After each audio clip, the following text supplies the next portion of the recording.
नमस्कार। मैं Subhash Bishnoi, assistant professor political science, government PG college Jalore. आज की क्लास में हम बीए द्वितीय वर्ष के सेकंड पेपर प्रतिनिधि पाश्चात्य राजनीतिक विचारक के बारे में डिस्कस करेंगे। जो सेकंड पेपर है आपका प्रतिनिधि राजनीतिक विचारक का, उसके में मुख्यतः आपको वेस्टर्न पॉलिटिकल थिंकर दे रखे हैं और 3 इंडियन थिंकर है। उसमें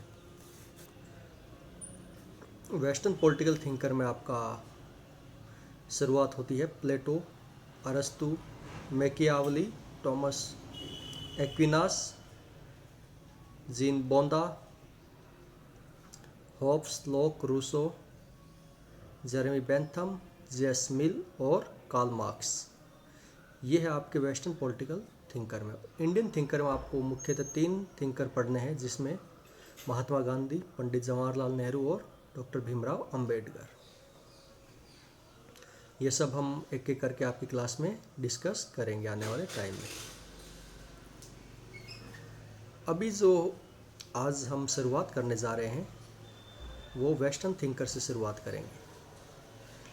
वेस्टर्न थिंकर में अगर हम देखते हैं, जैसा कि आप स्क्रीन पर देख पा रहे हो, कि वेस्टर्न थिंकर को पढ़ने के समय हम 3 भागों में बांट कर देख सकते हैं कि पश्चिम में राजनीतिक विचारों का एक क्रमबद्ध रूप से विकास 3 चरणों में मान सकते हैं, जिसमें शुरुआत में हम प्राचीन राजनीतिक विचारक हैं, जिसका टाइम पीरियड अगर हम देखें 5वीं शताब्दी ईसा पूर्व से 5वीं शताब्दी ईस्वी तक माना जाता है।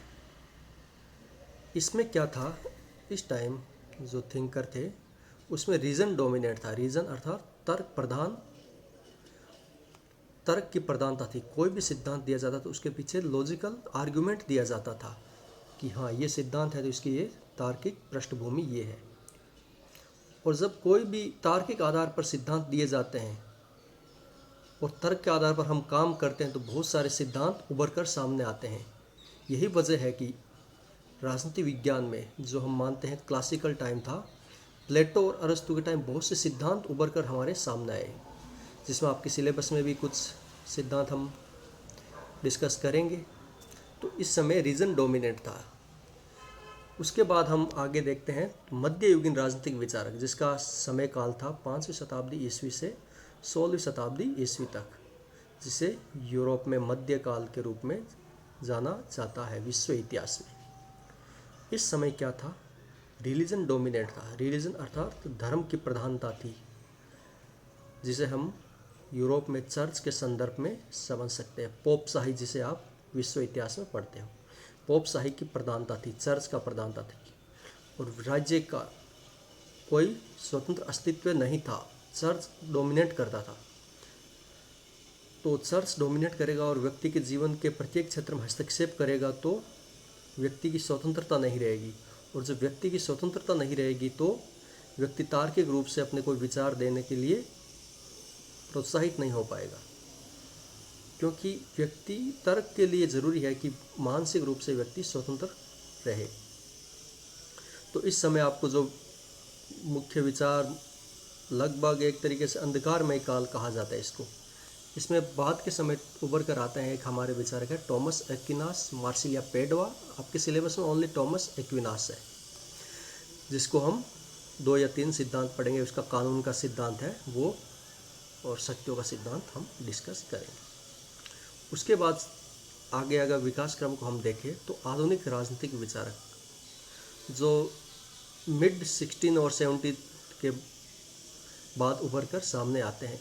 इस समय क्या होता है, जैसा कि आप देख रहे हैं कि पुनः रीजन डोमिनेंट हुआ है, पुनः तर्क का उभार देखने को मिल रहा है या प्रभुत्व देखने को मिलता है। शुरुआत मध्यकाल में क्या था कि चर्च के हस्तक्षेप से लोगों की स्वतंत्रता बाधित हो रही थी, इसलिए चारों तरफ यूरोप में चर्च का विरोध हो रहा था। पुनर्जागरण, रेनेसा के रूप में विरोध हो रहा था, और उसमें व्यक्ति को महत्व दिया जाने लगा। पुनर्जागरण के बाद यूरोप में केंद्रीय स्थान हो गया व्यक्ति का, कि जो भी कार्य किया जाएगा व्यक्ति के लिए किया जाएगा, और व्यक्ति के सुख के लिए ही कार्य राज्य है अस्तित्व में, और व्यक्ति का जिस कार्य में सुख नहीं है वो कोई काम नहीं महत्व का नहीं माना जाएगा। और इस समय आप देखोगे कि तर्क पुनः प्रदान हुआ तो तार्किक आधार पर नए सिद्धांत उभरकर, बहुत से नए सिद्धांत उभरकर सामने आए, जिसमें आप देखोगे कि मैकियावली है, टॉमस हॉब्स है, जॉन लॉक है, जे रूसो है, जेरेमी बेंथम है, जेस मिल है, कार्ल मार्क्स है। ये सब विचारक आपके आधुनिक काल में पढ़े जाएंगे। आधुनिक काल का अगर हम समय देखें तो आधुनिक काल का समय रहता है लगभग 1950 तक। आधुनिक काल को हम मान सकते हैं 1950।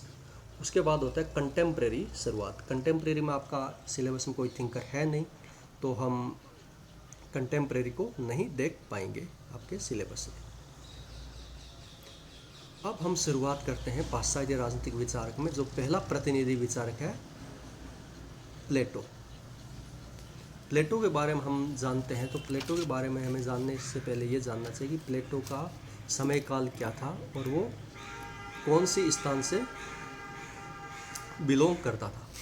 प्लेटो का समय काल 427 ईसा पूर्व से 347 ईसा पूर्व माना जाता है कि प्लेटो का जन्म 427 ईसा पूर्व में एथेंस नगर में हुआ था, नगर राज्य में। अभी एथेंस कहाँ पर है? एथेंस वर्तमान में अगर आप देखोगे कि ग्रीस एक कंट्री है यूरोप में, पश्चिमी यूरोप में ग्रीस कंट्री है, तो वहाँ पर एथेंस उस समय, आज के टाइम वहाँ पर एथेंस का अस्तित्व था।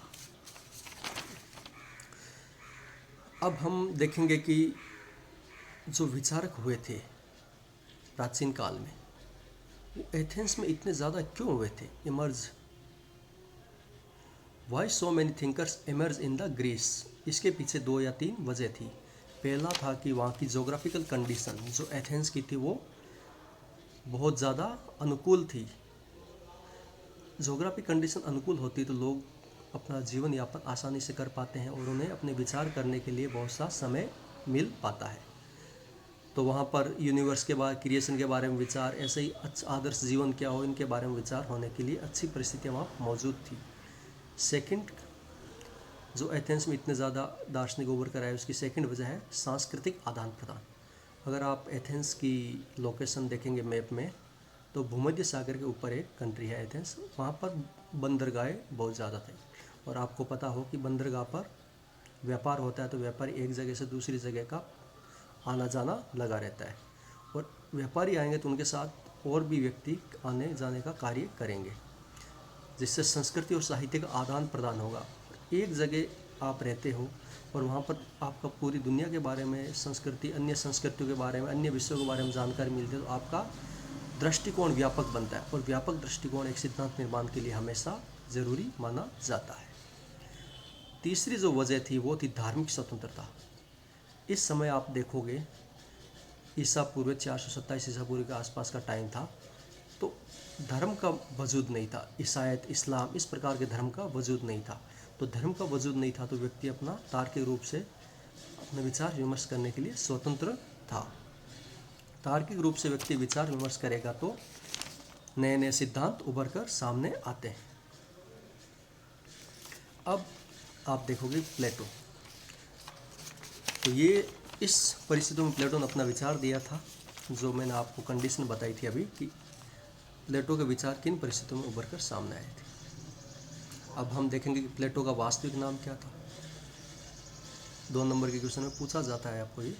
तो प्लेटो का वास्तविक नाम था एरिस्टोक्लेस, जिसका अर्थ होता है सबसे अच्छा और प्रसिद्ध व्यक्ति। उसके बाद आप देखोगे प्लेटो के द्वारा स्थापित संस्था, स्कूल या विश्वविद्यालय। तो प्लेटो ने एक संस्था की स्थापना की थी जिसे अकेडमी कहा जाता है, जिसका नाम था अकेडमी, जिसे यूरोप का प्रथम विश्वविद्यालय होने का गौरव भी प्राप्त है। तो अकेडमी प्लेटो द्वारा स्थापित संस्था थी, जिसमें प्लेटो का उद्देश्य था कि भावी दार्शनिक शासकों को ट्रेनिंग दी जाएगी यहाँ पर। उसके बाद आप देखोगे कि प्लेटो की रचनाएं, प्लेटो की रचनाओं में मुख्य रूप से 3 रचनाएं हैं, जिसके उसने अपने सिद्धांत, राजनीतिक सिद्धांत दिए थे। द रिपब्लिक, द स्टेट्समैन और द लॉज। ये 3 पुस्तकें उसकी प्रमुख पुस्तकें हैं। उसके अलावा भी पुस्तकें लिखी थी, जिसमें दी अपोलॉजी, क्रीटो, एंथ्रोपो, लाइसिस, चारमाइडिस इत्यादि किताबें हैं। उसके बाद आप देखोगे कि प्लेटो की अध्ययन पद्धति या मेथोडोलॉजी क्या थी। अध्ययन पद्धति, किसी भी विचार के बारे में हमें अगर पढ़ते हैं तो उसकी हमें मेथोडोलॉजी के बारे में जानकारी होना ज़रूरी है। सो प्लेटो की अध्ययन पद्धति थी वो संवादात्मक, अर्थात वार्तालाप जैसी शैली थी। प्लेटो अध्ययन पद्धति, कोई भी जैसे किताबें लिखी उसने सब संवाद शैली में लिखी। संवाद शैली में क्या होता है कि एक आदमी क्वेश्चन पूछता है और फिर उसका उत्तर के रूप में दूसरा आदमी उसका उत्तर देता है, उसी रूप से किताबें लिखेगी, डायलेक्टिक रूप में। तो प्लेटो की शैली थी संवादात्मक शैली, अध्ययन पद्धति, जिसमें विचार विमर्श, डिबेट होती है। डिबेट के अंतर्गत क्या होता है, लॉजिकल आर्ग्यूमेंट दिया जाता है, तार्किक आधार पर आप अपना कथन को कहते हैं।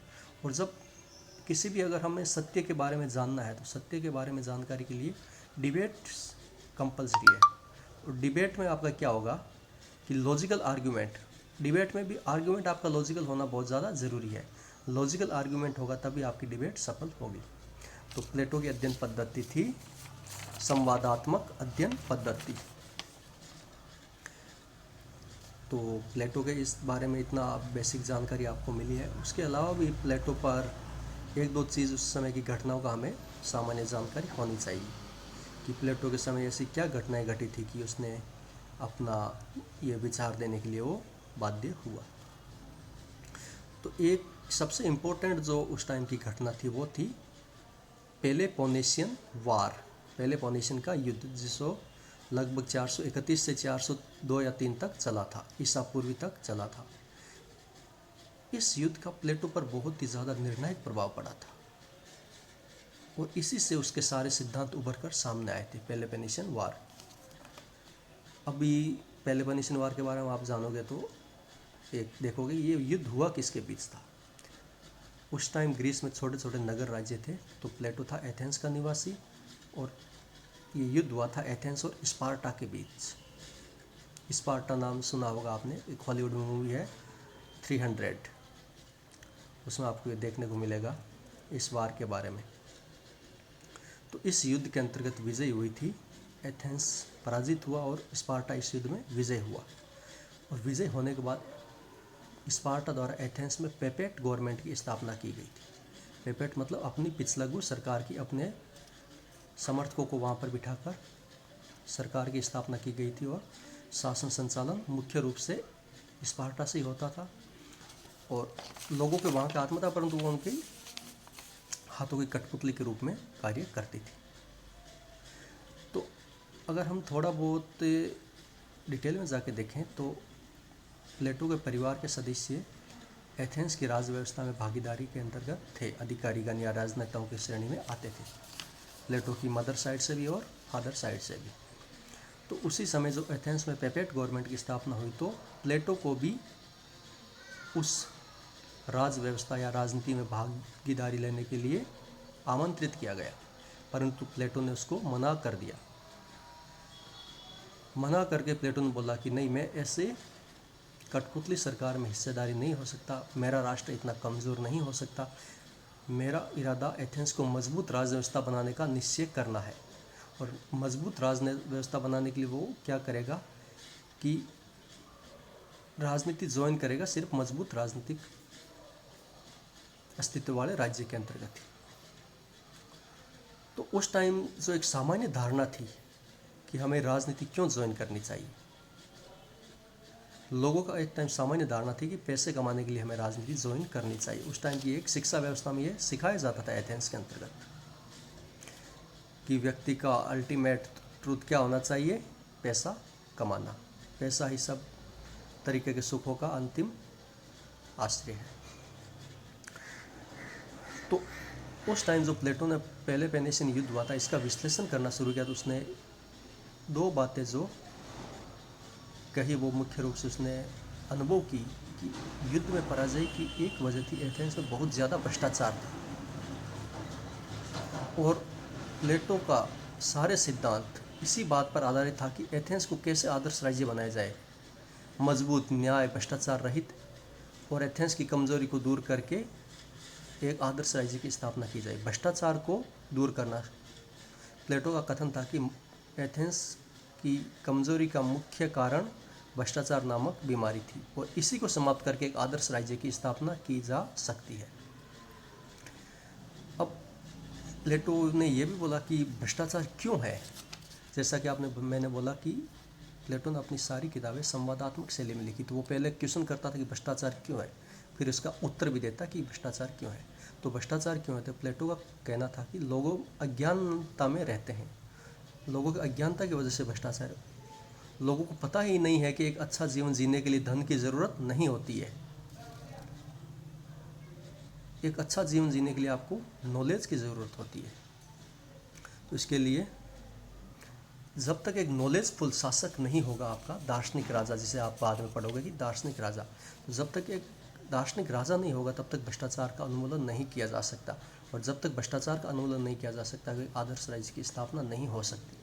और एक आदर्श राज्य की स्थापना के लिए मुख्य क्या ज़रूरी था, एक न्यायपूर्ण व्यवस्था, अच्छी शिक्षा व्यवस्था और साम्यवाद का सिद्धांत, ये सब कुछ उसने एक आदर्श राज्य को स्थापित करने के लिए दिया था।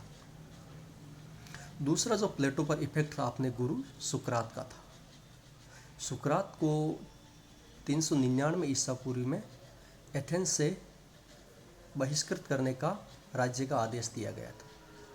उसकी दो वजह थी क्यों सुकरात को राज्य से बहिष्कृत करने का।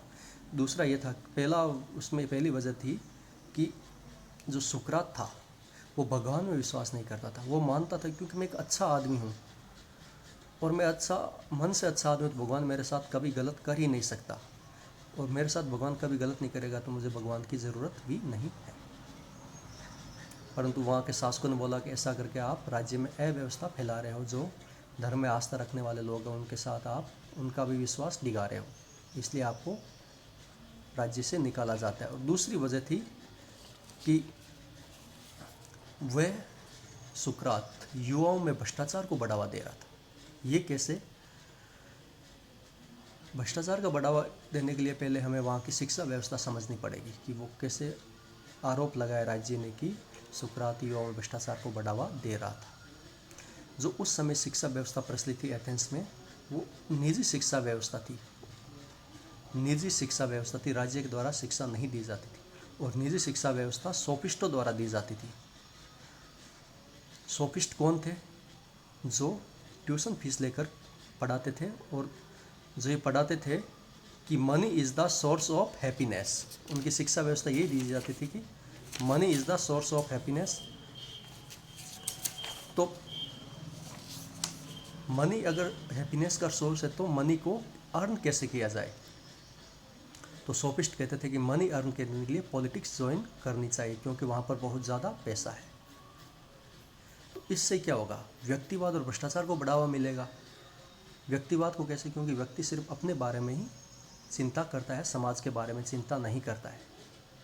तो सुकरात कहता है कि इससे ऐसी जो शिक्षा पद्धति दी जाती है उससे युवाओं का माइंड करप्ट होता है।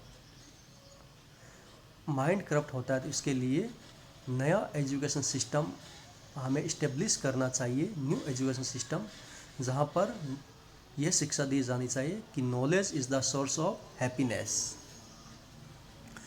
नॉलेज है वो आपकी खुशी का स्रोत है।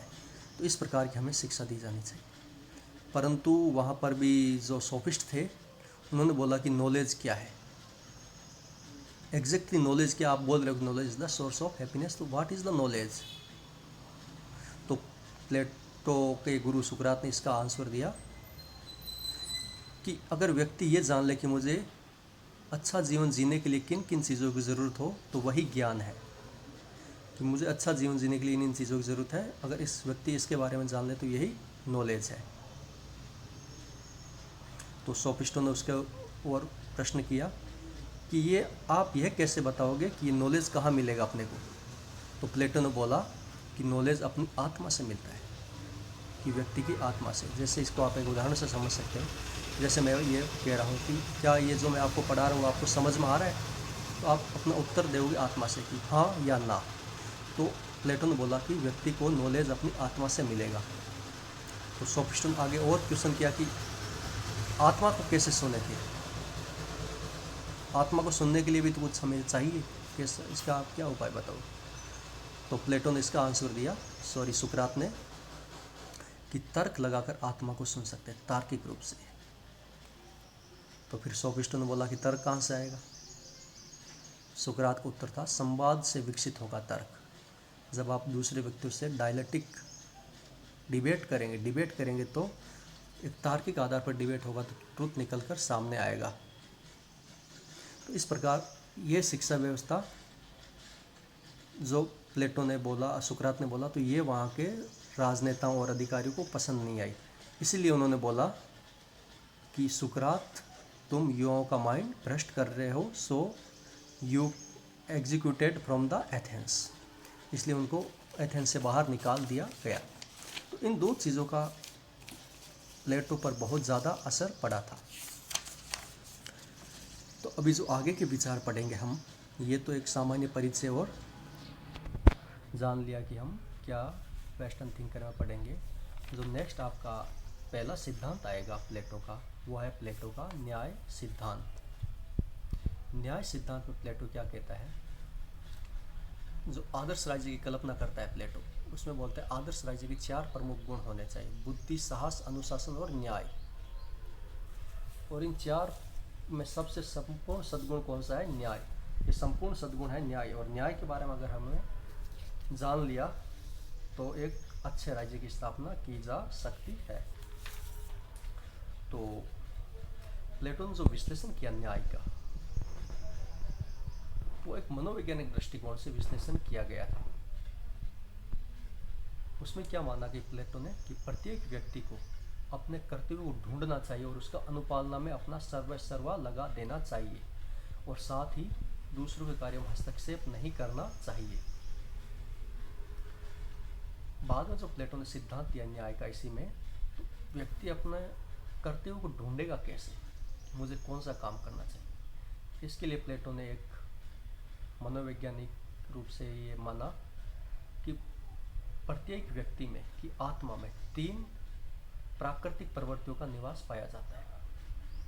किसी में ज्ञान की प्रधानता होगी, किसी में साहस की होगी, किसी में तृष्णा मतलब किसी काम को करने की ललक या भूख।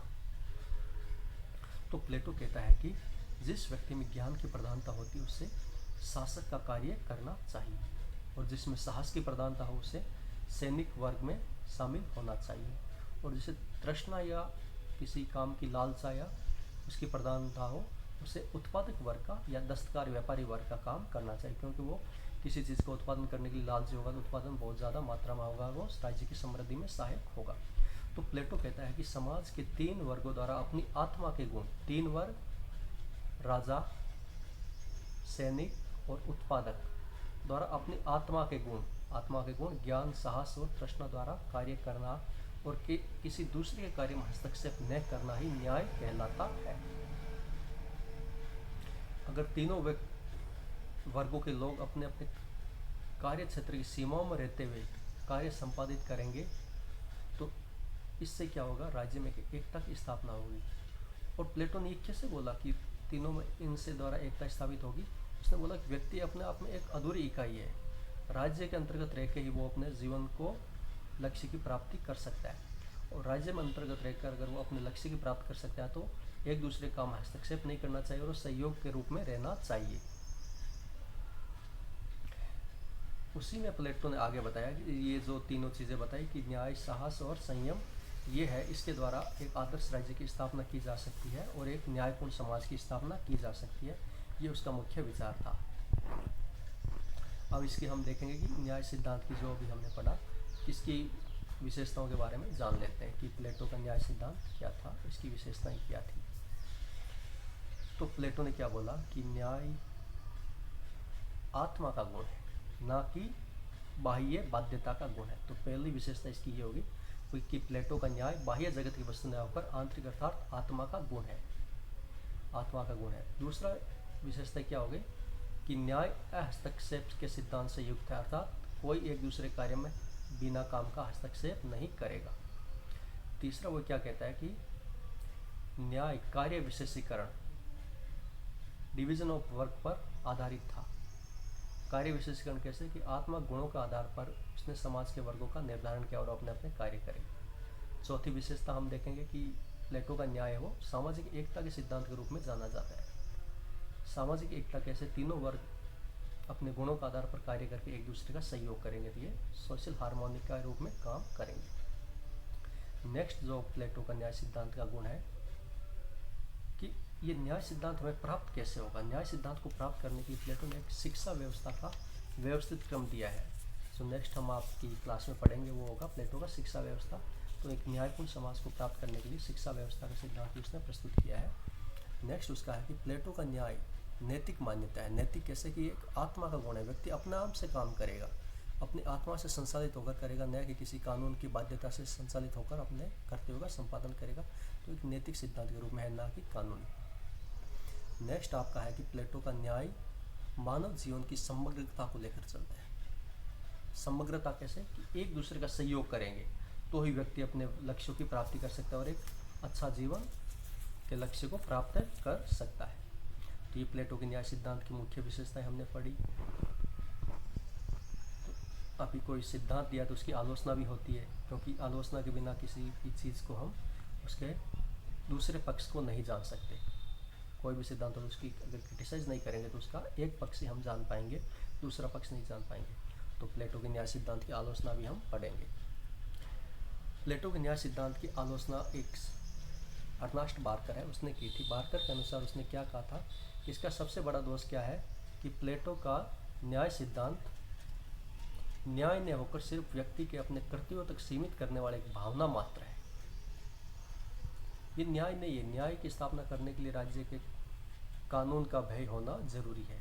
बिना कानून के दंड के भय के व्यक्ति एक न्यायपूर्ण समाज की स्थापना नहीं कर सकता, तो ये न्याय है ही नहीं। सेकंड जो आलोचना हम प्लेटो के सिद्धांत की करते हैं न्याय की, इसमें सिर्फ कर्तव्य को प्रधानता दी गई है, जबकि आधुनिक काल में हम देखते हैं कि कर्तव्य के साथ साथ अधिकारों की भी बात होनी चाहिए। और एक सच्चे न्यायपूर्ण समाज में कर्तव्य और अधिकारों का समावेश होना चाहिए, क्योंकि कर्तव्य होगा तो व्यक्ति को अपने अधिकार नहीं मिलेंगे, और अधिकार नहीं मिलेंगे तो व्यक्ति अपना जीवन को संवार कैसे सकेगा। नेक्स्ट जो क्रिटिसाइज करता है प्रॉपर सबाइन, प्लेटो की न्याय कल्पना एक निष्क्रिय या अव्यवहारिक न्याय की है। क्यों? क्योंकि वो कहता है कि जो प्लेटो का न्याय सिद्धांत है वो एक स्थायित्व की ओर झुकाव है। स्थायित्व कैसे कि व्यक्ति को जो गुण है उसी के अनुसार वो काम करेगा। किसी दूसरे, अगर आज के टाइम आप देखते हो कि मल्टी डायमेंशनल मैन होता है, एक ही तरह के व्यक्ति कई कार्य एक साथ संपादित करता है, परंतु अगर प्लेटो को हम मानते हैं तो उसमें एक व्यक्ति एक ही काम करेगा, दूसरे काम में हस्तक्षेप भी नहीं करेगा। तो वो एक स्थायित्व की ओर झुकाव है और अपने स्वभाव के साथ बंधा हुआ है। उसके बाद क्या होगा, कुछ समय के बाद क्या होगा, एक वर्ग का दूसरे वर्ग के साथ कहीं ना कहीं जाकर संघर्ष भी सामने आएगा। संघर्ष भी सामने आएगा तो जब एक इतना जड़ रूप से विभाजन कर रखा है प्लेटो ने, दृढ़, तो उनमें संघर्ष की स्थिति देखने को मिलेगी। तो वो राज्य में एकता की जगह क्या करेगी, संघर्ष की स्थिति पैदा करेगी, जो कि एक राज्य के हित में नहीं होती। नेक्स्ट जो आलोचना हम प्लेटो की करते हैं कि प्लेटो का कार्य विशेषीकरण एवं वर्ग विभाजन की स्थिति है वो आज के वर्तमान के अगर हम इंडियन संदर्भ में देखें तो एक जाति और वर्ण का रूप धारण कर लेते हैं कि एक विशेष कार्य करने वाला व्यक्ति एक पर्टिकुलर जाति या पर्टिकुलर वर्ण का रूप कुछ समय बाद धारण कर लेता है। और जब एक जाति और वर्ण का रूप धारण कर लेता है तो वहाँ पर एकता हमें देखने को नहीं मिलती है, वहाँ पर हम विषमताओं उत्पन्न होती है और अस्थायित्व देखने को मिलता है। नेक्स्ट जो क्रिटिसाइज है प्लेटो के न्याय सिद्धांत की, प्लेटो क्या करता है कि न्याय सिद्धांत को क्रियान्वित करने के लिए राजा, दार्शनिक राजा जिसे फिलोसफर किंग कहा जाता है, को इतनी अधिक शक्तियाँ दे देता है, एक ही जगह शक्तियों का इतना अधिक केंद्रीकरण कर देता है, एकाधिकार देता है कि वो उसके तानाशाह होने और भ्रष्ट होने का बहुत ज़्यादा चांस बन जाता है। जैसे एक ही व्यक्ति के हाथ में अगर बहुत ज़्यादा शक्ति दे दी, उस पर किसी का अंकुश नहीं है, तो क्या होगा, शासन भ्रष्ट हो जाएगा और वो लोगों पर अन्याय और शोषण को बढ़ाने वाला उपकरण बन जाएगा। उससे अंतिम रूप से क्या होगा, लोग राज्य के विरुद्ध क्रांति कर देंगे और एक अस्थायित्व उत्पन्न हो जाएगा। नेक्स्ट जो है आप क्रिटिसाइज उसकी, प्लेटो कहता है कि शासक और सैनिक वर्गों को पारिवारिक सुख और संपत्ति से वंचित करना चाहिए और वंचित करके हम एक न्यायपूर्ण समाज की स्थापना करते हैं। परंतु अगर हम मानव स्वभाव को देखें तो ये चीज़ें आज की टाइम असंभव लगती है कि ये सब चीज़ें एक मृग मरीचिका के रूप में हमें देखने को मिलती है। एक और क्रिटिसाइज ये करते हैं कि जहाँ प्लेटो एक तरफ तो बोलता है कि किसी के काम में हस्तक्षेप न करना ही न्याय है, परंतु बाद में प्लेटो क्या दार्शनिक शासक को सैनिक और उत्पादक वर्ग के कार्यों में हस्तक्षेप का भी एक तरीके से अधिकार देता है कि राज्य में व्यवस्था बनाने के लिए सैनिकों के और उत्पादक वर्गों पर शासक का नियंत्रण होना चाहिए। तो ये एक अपने आप में विरोधाभास सामने आता है कि एक तरफ तो आप हस्तक्षेप की बात करते हो, दूसरा शासक को आप सैनिक और उत्पादक वर्ग के कार्यों में हस्तक्षेप का भी अधिकार देते हो। तो ये हम क्रिटिसाइज प्लेटो की है। अब क्रिटिसाइज किए तो लास्ट में उसका मूल्यांकन भी हम करते हैं कि प्लेटो के न्याय सिद्धांत का मूल्यांकन हम किस रूप से करेंगे। अगर वर्तमान संदर्भ में हम देखें तो प्लेटो का न्याय सिद्धांत को हम एज इट इज स्वीकार नहीं कर सकते, उसमें फेर बदल करके स्वीकार कर सकते। वर्तमान समय में उस टाइम तो एक छोटे छोटे नगर राज्य होते थे और मुश्किल से हजारों की में जनसंख्या होती थी। वर्तमान समय में इतने विशाल राज्य और उनकी अत्यधिक विशाल जनसंख्या, उसमें बिना कानून के भय के लोगों को संचालित करना असंभव लगता है। तो ये सिद्धांत वर्तमान संदर्भ में अप्लाई नहीं किया जा सकता। परंतु हम जब प्लेटो का न्याय सिद्धांत पढ़ते हैं तो हमें ये बात ध्यान देनी चाहिए कि प्लेटो ने अपना न्याय का सिद्धांत तत्कालीन एथेंस की समस्याओं के समाधान के रूप में एक प्रत्युत्तर के रूप में प्रस्तुत किया था कि उस समय के जो एथेंस का समाज था, जो एक भ्रष्टाचार से घिरा हुआ समाज था, उसका उत्थान कैसे किया जा सकता, इससे बाहर कैसे निकला जा सकता। इसके लिए प्लेटो ने अपना न्याय सिद्धांत दिया था, जिसमें ज्ञान, व्यावसायिक विशेषज्ञता को मिलाकर व्यक्तियों के अज्ञानता और को नष्ट किया जा सके और सामाजिक चेतना को जगाया जा सके। और आज भी टाइम अगर देखें, न्याय के द्वारा राज्य के एकीकरण का विचार आज के युग में भी प्रासंगिक बना हुआ है। न्याय के द्वारा राज्य के एकीकरण कैसे, कि सब लोगों को ये विश्वास होगा कि हाँ हमारे साथ सिस्टम न्यायपूर्ण कार्य कर रहा था, तो उससे एक राज्य के प्रति वो उनमें निष्ठा का भाव पैदा होगा और निष्ठा का भाव पैदा होने से कोई राज्य व्यवस्था दीर्घकालिक रूप से चल सकती है। और प्लेटो ने जो सिद्धांत उस टाइम दिया था अज्ञान को मिटाने के लिए, जिसने जिस शिक्षा व्यवस्था और व्यवसाय और विशेषीकरण का उसने प्रश्न उठाया था, उसे हम गौण नहीं मान सकते कि वो आज के टाइम भी इम्पोर्टेंट बनी हुई है। हाँ, भ्रष्टाचार को कम करने के लिए हमें एक अच्छी शिक्षा दी जानी चाहिए और ये शिक्षा नहीं देनी चाहिए कि पैसा ही सब सुखों का स्रोत है, जबकि नॉलेज ही सब सुखों का स्रोत है। ऐसे प्रकार की शिक्षा व्यवस्था देके हम प्लेटो के सिद्धांत के बारे में उसकी क्रिटिसाइज नहीं कर सकते कि हाँ ये आज प्लेटो की क्रिटिसाइज करने से पहले हमें ये ध्यान रखना, प्लेटो एक आदर्श विचारक था। आदर्श विचारक होता है वो क्या करता है हमेशा कि क्या होना चाहिए, वो एक हमारे सामने आदर्श प्रस्तुत करता है जिसे हमें प्राप्त करना है। और एक आदर्श को प्राप्त करने के लिए हमारे सामने एक कुछ आदर्श होने चाहिए, हाँ इसको हमें प्राप्त करना है, जिससे हमारा राज्य एक आदर्श राज्य बन सके, जहाँ सभी व्यक्तियों का जीवन स्तर ऊंचा उठाया जा सकते हैं और राज्य में समन्वय और एकता स्थापित की जा सके। तो इस प्रकार ये प्लेटो का न्याय सिद्धांत हमने आज पढ़ा और सामान्य परिचय पढ़ा। तो आज का लिए हम बस इतना ही अपना टॉपिक को यहीं समाप्त करते हैं। नेक्स्ट क्लास में हम प्लेटो के शिक्षा व्यवस्था और प्लेटो का दूसरे जो सिद्धांत है साम्यवाद का सिद्धांत के बारे में डिस्कस करेंगे। Thank you very much.